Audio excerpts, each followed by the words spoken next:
Dünən WhatsAppda Əvəz Zeynallıya bir səs atmışdım. Əzzinəm ay əvəz, denən gəlsin çay əvəz, neyniyim bu dünyada, yoxdur sənə tay əvəz. Bugün də Əvəz Zeynallı Elmlər Akademiyasının qarşısındakı parkda bu masanın üzərində öz kitablarını satır. Yeni kitabı da çap olunub, Sevzanın Məmləkətinin 5-ci hissəsi. Kənardan bayaqdan müşahidə edirəm və ağır bir xərçəng xəstəsinin, Əvəz Zeynallı kimi dəyərli bir insanın öz kitablarını qabağına qoyub satması və o kitabının satdığı puldan əldə edib gəlirlə müalicəsini həyata keçirməsi. Bax, belə baxıb kənardan bu mənzərəyə baxıram və dostuma deyirəm ki, əslində bu mənzərə Azərbaycan xalqına inamın, güvənin mənzərəsidir. Və əslində Azərbaycan xalqına inamın, güvənin bəlkə də bədəlidir. Amma yenə də Əvəz Zeynallı Azərbaycan xalqına, Azərbaycan cəmiyyətinə öz inamını, güvənini itirmir ki, o yenə də masanı qoyub qabağına kitablarını satır və inanır ki, insanlar gələcək, onun kitablarını alacaq və o müalicəsini həyata keçirəcək. Əvəz, sən Azərbaycan xalqına inanırsan, mən də sənə inanıram. Əvəz bəy, dost da, tanış da çətin gündə tanınır. Bugün Əvəz bəyə həqiqətən yardım lazımdır. Əvəz bəy elə bir insandır ki, heç vaxt heç kim qarşısında əyilməyib. Bu da əyilmək, kitab satmaq əyilməkdir.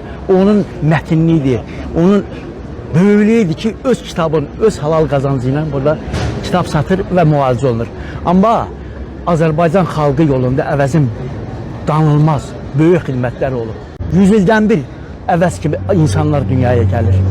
Buradan Almaniyaya üzümü tuturam. Mən Almaniyada dostlarım çoxdur, övladlarım orada yaşayır. Hamısına buradan üzümü tuturam. Əvəz bəyin bu çətin günündə Əvəz bəyin yanında olsunlar. Əvəz bəyin səhifəsində onun kartı var. Xahiş edirəm, bax, Əvəz bəyin səhifəsinə girsinlər, onun kartına Əvəz bəyə yardım eləsinlər, kömək eləsinlər. Şair dostlarıma, Sədat Elverinin üzvlərinə, jurnalistlərə hamısına üst tuturam buradan, xahiş edirəm, bugünkü gün Əvəz bəyi tək qoymayağın. Əvəz bəyə öz yardımımızı göstərək. Növbəti kitabının təqdimatıdır. Gəlmişik biz də öz dəstəyimizi göstərmək üçün bir yerdəyik. Əvəz mənim dostumdur, yol qardaşımdır. Biz ailəvi olan münasibətlərdəyik, həm də məlum məsələdir. Bu günləri bütün Əvəzi tanıyanlardan, məni tanıyanlardan, Azərbaycan xalqının dəyərli evlatlarından, hamısından bu aksiyada iştirak eləməyi xahiş edirəm ki, gəlsinlər, iştirak eləsinlər. Kimin imkanı nəyə çatırsa o formada gəlsin, iştirak eləsin və bu kitabı alsınlar, həm özləri oradan çox faydalı bilgilər əldə edə bilərlər. Həm də bu aksiyaya qoşulsunlar, çünki qardaşımın buna ehtiyacı var. Çox Azərbaycan üçün dəyərli vətəndaşdır, insandır. Mən xahiş edirəm, Azərbaycanın bütün xalqı Əvəz müəllimə bu belə çətin günlərində öz dəstəyini əsirgəməsin. Bəlkə açasınız, elə baxın. Hər birinizə təşəkkür edirəm. Əvəz bəy dostumuzdur, qardaşımızdır, yaxın əziz adamımızdır, ailəvi biz dostuq.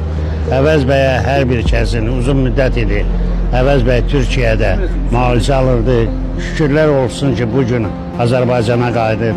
İstər Almaniya, Avropa ölkələrində olan dostlarıma, Xalq Parlamentinə, 28 may qrupuna, Milli Müqavimət Hərəkatının üzvlərinə, hər birinə xahiş eləyərdim ki, Əvəz qardaşımıza dəstək olsunlar. Azərbaycanın kasıb insanları yanında olub Əvəz bəy həmişə. Bütün Azərbaycan xalqının Əvəz bəyə dəstəyi bugünkü günü lazımdır. Ona görə ki, kasıbların həmişə eşidən qulağı, görən gözü olub, döyünən ürəyi olub. Hər bir vaxtı Azərbaycan xalqının kasıblarının yanında olub Əvəz bəy.